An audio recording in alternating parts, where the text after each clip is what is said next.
Hello everyone. Today we will discuss Industrial Policy 1991.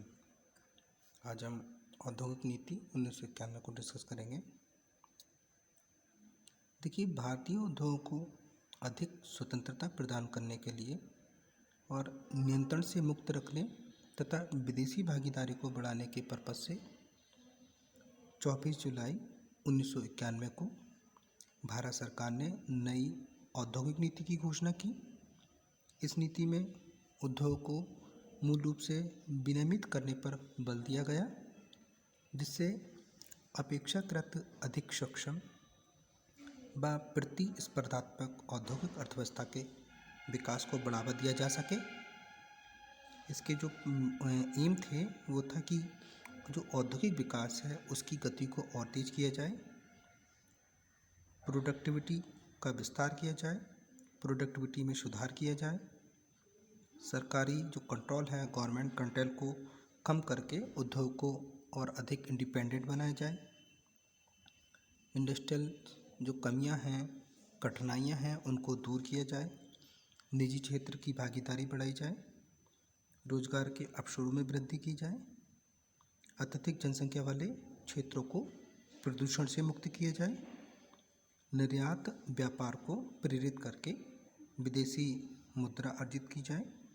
तो इस प्रकार औद्योगिक नीति 1991 में जिन 18 उद्योगों को नीति या पर्यावरण की दृष्टि से विशेष महत्व दिया गया, या जो उद्योग ऐसी वस्तुओं का प्रोडक्शन कर रहे थे जिनमें रॉ मटेरियल के रूप में जो आयातित माल था उसका बड़े पैमाने पर उपयोग किया जाता था, उनको छोड़ के सभी जो इंडस्ट्रियल यूनिट थी उनको लाइसेंस से फ्री कर दिया गया।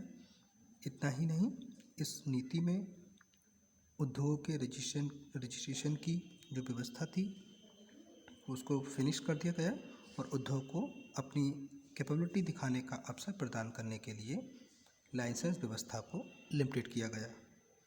इसके साथ ही जो बड़ी बड़ी कंपनियां थीं, बड़ी बड़ी कंपनियों द्वारा क्षमता विस्तार करने के लिए भारत सरकार से अनुमोदन प्राप्त करने की आवश्यकता को समाप्त करने के लिए एकाधिकार तथा प्रतिबंधात्मक व्यवहार अधिनियम को संशोधित किया गया।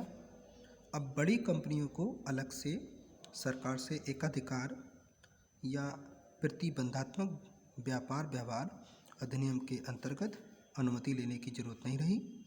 इस नीति से एकाधिकार एवं प्रतिबंधात्मक व्यवहार आयोग के अधिकारियों में वृद्धि की गई।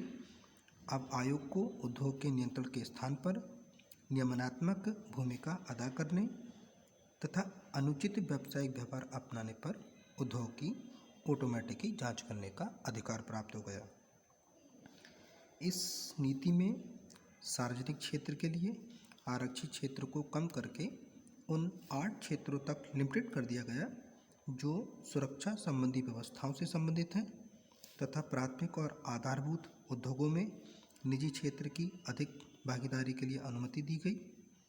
अब तक जो अनुसूची थी उसमें सार्वजनिक क्षेत्र के 17 उद्योग शामिल थे, लेकिन अब इनमें से 9 उद्योग इस लिस्ट से हटा दिए गए और उनके लिए निजी क्षेत्र के द्वार खोल दिए गए।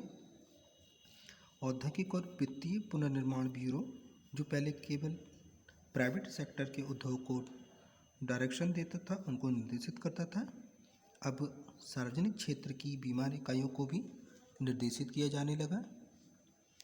इस पॉलिसीज़ के अकॉर्डिंग 10 लाख से अधिक पॉपुलेशन वाले 23 नगरों को छोड़कर परियोजनाओं के स्थान के लिए सरकार से अनुमति प्राप्त करने की आवश्यकता नहीं रही।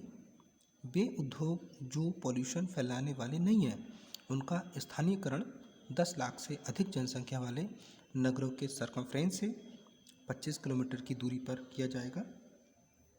इस नीति में उच्च प्राथमिकता वाले 34 उद्योगों के लिए विदेशी तकनीकी संबंधी समझौतों के स्वतः अनुमोदन की व्यवस्था इस कंडीशन के साथ रखी गई कि इससे 1 करोड़ रुपए एकमुश्त भुगतान तथा अगले 10 वर्षों तक भारत की जो एस्टिमेटेड सेल्स है उस पर 5% और निर्यात बिक्री पर 8% से अधिक रॉयल्टी का भुगतान करना पड़ेगा। उच्च प्राथमिकता वाले 34 उद्योग के अलावा अन्य उद्योगों में भी विदेशी तकनीक के समझौते के स्वतः अनुमोदन की व्यवस्था इस शर्त पर लागू की जा सकती है कि संबंधित पक्षकार विदेशी मुद्रा की मांग ना करें। ऐसे आयात किए गए पूंजीगत माल के आयात के संबंध में भी स्वतः अनुमति की व्यवस्था की गई, जो संयंत्र की टोटल कॉस्ट के 25% के बराबर या 2 करोड़ से कम है। बीमार उद्यमों में काम करने वाले श्रमिकों को सुरक्षा कवच प्रदान करने के लिए पुनः उनको ट्रेनिंग दी गई और ये सुनिश्चित करने के लिए कि उद्योग में तकनीकी परिवर्तन व आधुनिकीकरण की लागत का भार मजदूरों पर ना पड़े, इसके लिए 200 करोड़ रुपए की राशि से एक राष्ट्रीय नवीकरण कोष स्थापित किया गया। औद्योगिक नीति 1991 की घोषणा के बाद सरकार ने लघु उद्योगों के विकास के लिए नवीन नीति घोषित की, जिसमें लघु उद्योगों के लिए आधारभूत सुविधाएं उपलब्ध कराने, वित्तीय सहायता, विपणन सुविधाएं, कच्चे माल की रियायती दर पर उपलब्धि, आधुनिकीकरण, किस्म सुधार तथा नियमों एवं प्रक्रियाओं को सरल बनाने आदि की व्यवस्था की गई। इस नीति का एक पहलू ये भी था कि अन्य औद्योगिक उपक्रम लघु उद्योग की इकाइयों में 24% तक इक्विटी कैपिटल में भागीदारी कर सकेंगे। इसके अलावा उद्योगों से संबंधित संपूर्ण सेवा क्षेत्र एवं व्यावसायिक इकाइयों को लघु क्षेत्र में इंक्लूड किया जाएगा। अति लघु क्षेत्र में पूंजी विनियोजन की जो सीमा थी वो 5 लाख तक रखी गई है। लघु इकाइयों द्वारा बेचे गए माल की कीमत व मूल्य वसूलने के लिए फैक्टरिंग सेवाओं को डेवलप किया जाएगा। महिला उद्यमियों के संबंध में महिलाओं की प्रधानता की शर्त को हटा दिया गया है, जिससे उद्योग संचालन में उन्हें किसी बाधा का सामना न करना पड़े। औद्योगिक नीति 1991 में सरकार द्वारा समय समय पर चेंजेस भी किए गए हैं। जैसे आपने लाइसेंस नीति को समझा कि 1991 में सरकार ने देश के 18 उद्योग को छोड़कर अन्य सभी उद्योगों को लाइसेंस की प्रोसेस से फ्री कर दिया, लेकिन अब सार्वजनिक क्षेत्र के लिए सुरक्षित मात्र 6 उद्योग की स्थापना के लिए लाइसेंस अनिवार्य है। जुलाई 1993 से पहले तैयार वस्त्र उद्योग सहायक व लघु उद्योग इकाइयों तक के लिए ही सुरक्षित था, लेकिन अब ये क्षेत्र बड़े पैमाने की इकाइयों के लिए भी इस कंडीशन पर खोल दिया गया है कि वे अपने उत्पादित वस्तुओं का कम से कम 50% विदेशों को निर्यात करेंगे। देश में उत्पादन करने वाली ऐसी इकाइयाँ जो आयातित कच्चे माल का प्रयोग कर रही हैं, उसको अब कम आयातों पर पूंजीगत माल अवेलेबल हो सकेगा। औद्योगिक इकाइयों के वित्तीय संकट को दूर करने के उद्देश्य से सरकार ने इन इकाइयों को प्रदत्त ऋणों की दरों में कमी कर दी है। जो ब्याज की जो मैक्सिमम रेट है वो 15% होगी। किसी भी देश में उद्योग एवं व्यवसायों पर नियमन एवं नियंत्रण के लिए कानून की एक व्यवस्था होती है, एक सिस्टम होता है।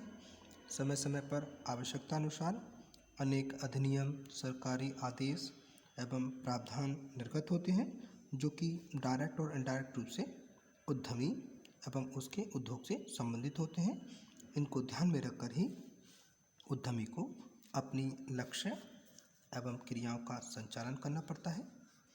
अधिनियमों द्वारा जहाँ सरकारी नीतियों एवं प्राथमिकताओं का पालन करने के लिए प्रावधान होते हैं, वहीं दूसरी ओर उद्योग एवं व्यवसाय के प्रोत्साहन के लिए भी लॉ होते हैं।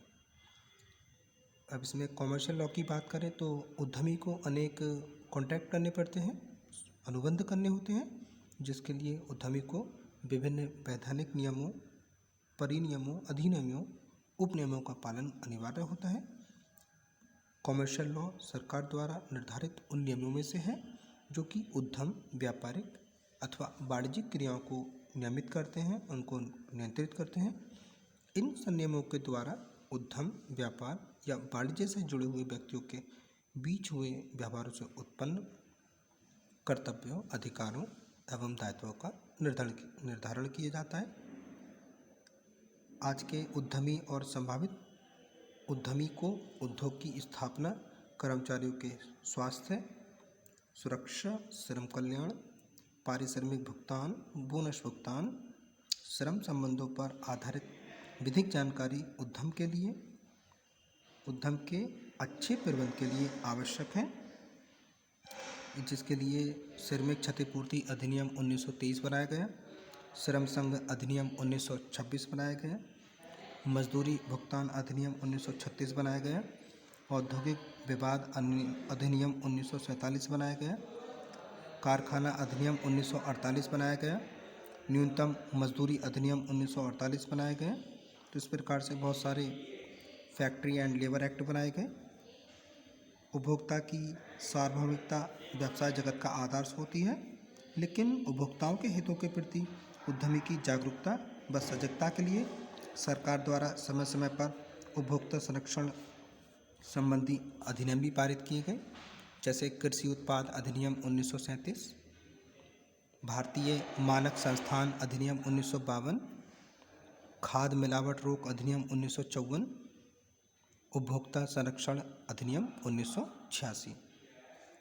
इसके साथ ही कर संबंधी नियम भी अपनाए गए, क्योंकि कर जो होता है वो सरकार के राजस्व प्राप्ति का एक प्रमुख स्रोत होता है तथा उद्यम एवं व्यवसाय का कर देता में प्रमुख स्थान होता है। उदारीकरण व निजीकरण के वर्तमान युग में उद्यमी और व्यवसाय को कर संबंधी अधिनियमों का ज्ञान होना भी परम आवश्यक है, क्योंकि कर संबंधी कानूनों के पालन में अगर कोई लापरवाही होती है या कोई अज्ञानता होती है तो काफ़ी पनिशमेंट या सज़ा का भी प्रावधान होता है। तो इस अधिनियम के अनुसार करदाता के रूप में उद्यमी का उत्तरदायित्व महत्वपूर्ण होता है। उद्योग की स्थापना एवं विकास के लिए कर अधिनियमों में अनेक छूट और रियायतों का भी प्रोविज़न होता है, जिसका उद्यमी द्वारा अपने हित में प्रयोग किया जा सकता है। इसलिए उद्यमी को कर प्रक्रिया, कर ढांचे, कर की दरें, रियायतें, छूट, इनकी जो लेटेस्ट इन्फॉर्मेशन है वो होना आवश्यक है। कर संबंधी भी कुछ नियम हैं, जैसे उत्पाद कर, आयात कर, व्यापार कर, आबकारी कर, केंद्रीय बिक्री कर आदि। आज की वीडियो के लिए इतना ही। Thank you very much students.